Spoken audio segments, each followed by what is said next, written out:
ಅಭಿವೃದ್ಧಿ ನಮ್ಮ ಮೊದಲನೇ ಕೆಲಸ. ಅಭಿವೃದ್ಧಿಯ ಪಥದಲ್ಲಿ ಹೋಗ್ತಕ್ಕಂಥದ್ದಕ್ಕೆ ಪ್ರಾಮಾಣಿಕವಾಗಿರ್ತಕ್ಕಂಥ ಕೆಲಸವನ್ನು ನಾವು ನೀವೆಲ್ಲ ಒಟ್ಟಿಗೆ ಸೇರಿ ಪಕ್ಷಾತೀತವಾಗಿ ನಾನು ಹೇಳಿದ್ದೀನಿ. ನಾನು ಯಾರ ಮೇಲೂ ದ್ವೇಷ ಮಾಡಲ್ಲ ಅಂತ ಹೇಳಿದ್ದೀನಿ. ನಾನು ಯಾರ ಮೇಲೂ ದ್ವೇಷ ಮಾಡಲ್ಲ.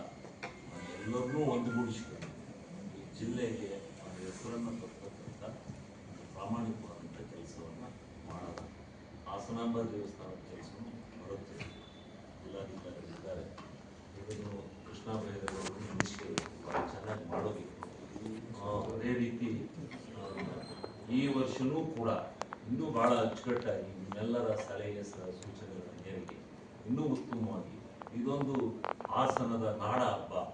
ಇದನ್ನ ಹಾಸನಾಂಬ ಹಬ್ಬ ಅನ್ನೋದಕ್ಕಿಂತ ಹಾಸನದ ನಾಡ ಹಬ್ಬ, ಹಾಸನ ಜಿಲ್ಲೆಗೆ ಒಂದು ಹಬ್ಬ ಅನ್ನೋ ರೀತಿಯಲ್ಲಿ ಒಂದು ದೊಡ್ಡ ಪ್ರಮಾಣದಲ್ಲಿ ಈ ಹಾಸನದ ಇತಿಹಾಸವನ್ನು ತೋರಿಸ್ತಕ್ಕಂಥ ಒಂದು ಹೆಮ್ಮೆಯಾಗಿ ಇನ್ನೂ ಕಾರ್ಯಕ್ರಮಗಳನ್ನು ಹೆಚ್ಚಿಗೆ ಆಯೋಜನೆ ಮಾಡಿಕೊಂಡು ಎಲ್ಲ ಜನರ ಒಂದು ವಿಶ್ವಾಸವನ್ನು ತೆಗೆದುಕೊಂಡು ಇದನ್ನು ಒಂದು ದೊಡ್ಡ ಪ್ರಮಾಣದಲ್ಲಿ ಕಾರ್ಯಕ್ರಮವನ್ನು ಮಾಡೋಣ. ಮತ್ತೆ ಇವತ್ತು ಅತಿ ತುರ್ತಾಗಿ ಒಂದು ಸಭೆಯನ್ನು ಸೇರ್ತಾ ಇದ್ದೀವಿ. ಜಿಲ್ಲಾಡಳಿತ ನಾವೆಲ್ಲ ಸಭೆ ಸೇರ್ತಾ ಇದ್ದೀವಿ. ಬರ ಪರಿಹಾರದಲ್ಲಿ ನಾವು ಏನು ಇಷ್ಟು ದಿವಸ ಸುತ್ತಿದ್ದೀವಿ ಅದರ ರಿಪೋರ್ಟು ಎಲ್ಲ ಜಿಲ್ಲಾ ಉಸ್ತುವಾರಿ ಸಚಿವರು ಕೊಟ್ಟಿದ್ದಾರೆ. ನಮ್ಮ ಜಿಲ್ಲೆದು ಸ್ವಲ್ಪ ತಡ ಇದೆ.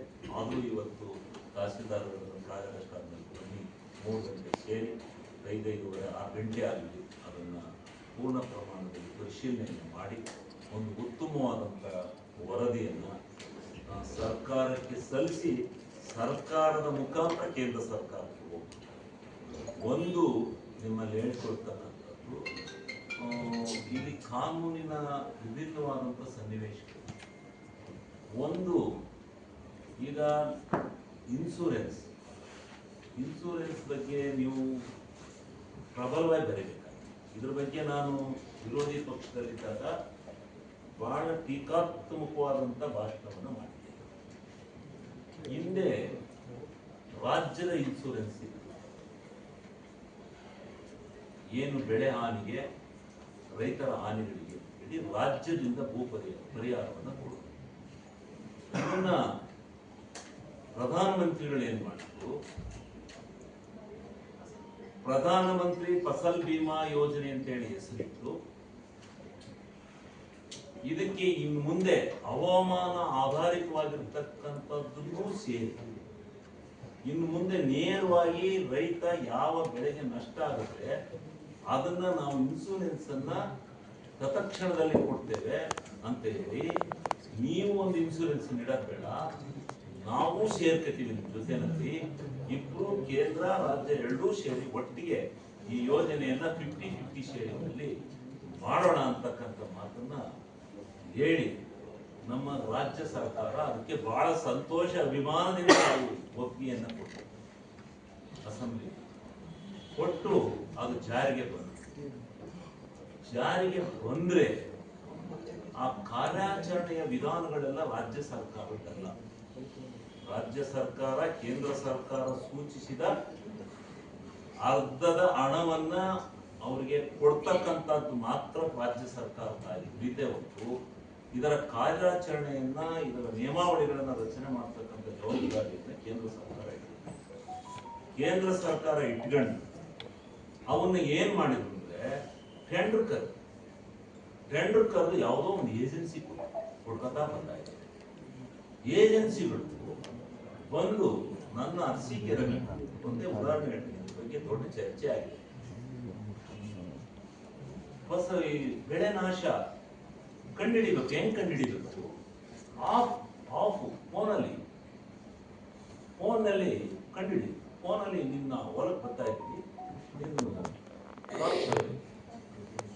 ಕಟ್ಟಿಂಗ್ ಹೆಂಗೆ ಕಟ್ಟಿಂಗು ಇಡೀ ಅಲ್ಲೊಂತ ಕಟ್ಟಿಂಗ್ ಅಲ್ಲ, ಇಡೀ ರೈತರನ್ನ ಕಟ್ಟಿಂಗ್ ಮಾಡೋದು. 10 ಅಡಿ ಕೂಯ್ಕೊಳ್ಳೋದು, ಅದನ್ನ ಬಿಡಿಸೋದು, ಅದು ಎಷ್ಟು ತೂಕ ಬರುತ್ತೆ ಅದನ್ನ ಇಡೀ ಜಿಲ್ಲೆಗ, ಇಡೀ ರಾಜ್ಯ ತಾಲೂಕಿಗ. ಆವಾಗ ಅದು ಇವ್ರು ಎಕ್ಸ್ಪೆರಿಮೆಂಟ್ಸ್ ಹೆಂಗ್ ಮಾಡೋದು ಅಂದ್ರೆ ಇವರು ಆ ಜಾಗನ ಗುರುತಿಸ್ತಿದ್ದೆ ಹೆಂಗೆ ಅಂದ್ರೆ ಇಲ್ಲಿ ಒಂದು ಶೆಡ್ ಅಂದ್ರೆ ಒಳನೋಟ. ಇವರು ಯಾರು ಪಂಪ್ ಹೌಸ್ ಅನ್ನಲ್ಲಿ ಉಪಯೋಗಿಸಿ ಒಳ್ಳೆ ಬೆಳೆನ ತೆಗೆದಿರ್ತಾರೆ ಆ ಬೆಳೆ ಹೋಗೋರು. ನಾವು ಕರ್ಕೊಂಡು ಹೋಗೋದು ಗೊತ್ತಿರ್ಲಿಲ್ಲ. ಅವರು ಆವೇ ಇದು ನಮ್ಮ ಆಫಲ್ ಬಂದಿರೋದು ಇದು ಇದನ್ನ ಮಾಡೋಣ. ಅದೇನ್ರಿ ಪೂರ ಬೆಳೆಯೋದಿರೋದು ಇಲ್ಲಿ. ಈ ಚೆನ್ನಾಗಿರೋ ಬೆಳೆ ಬಂದು ನೀವು ತಗೊಂಡು ಅದನ್ನ ಆವರೇಜ್ ಮಾಡಿ ನೀವು ಫಸಲ್ ಬಿಮಾ ಯೋಜನೆ ಕೊಡ್ತೀವಿ ಅಂದ್ರೆ ರೈತ ಉಳಿತಾನೆ ಅಂತ ಗಲಾಟೆ ಮಾಡಿದ್ರೆ ಏನು ಮಾಡಿದ್ರು ಹೋಗ್ತಾ ಇರಲಿಲ್ಲ. ಹೋಗಿ ಅಲ್ಲೇ ತೆಗಿಯೋರು, ಅಲ್ಲೇ ಇದು ಮಾಡಿ ಅವರೇಜ್ ಮಾಡಿ ಕೊಡ್ತಾ ಇರೋದಕ್ಕೆ ಬರ್ತಾ ಇರೋದಕ್ಕೆ ರೈತರಿಗೆ ಏನೂ ಸಿಗ್ತಾ ಇರಲ್ಲ.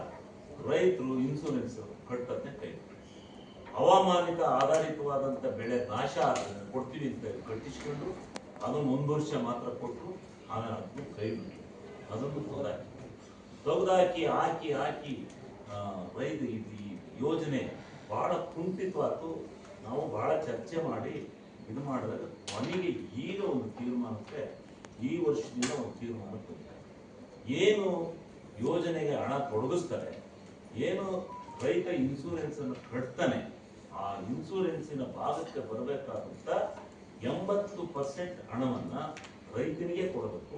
ಇನ್ನು 20% ಮಾತ್ರ ಎಸ್ಟಾಬ್ಲಿಷ್ಮೆಂಟ್ ಇರಬೇಕು ಅನ್ನೋ ತೀರ್ಮಾನ ಇದೆ. ಆದ್ರಿಂದ ಈ ಸಾರಿ ಒಳ್ಳೆ ಇನ್ಸೂರೆನ್ಸ್ ಬರುತ್ತೆ. ಆದ್ರಿಂದ ಎಲ್ಲ ರೈತರು ಇನ್ಸೂರೆನ್ಸು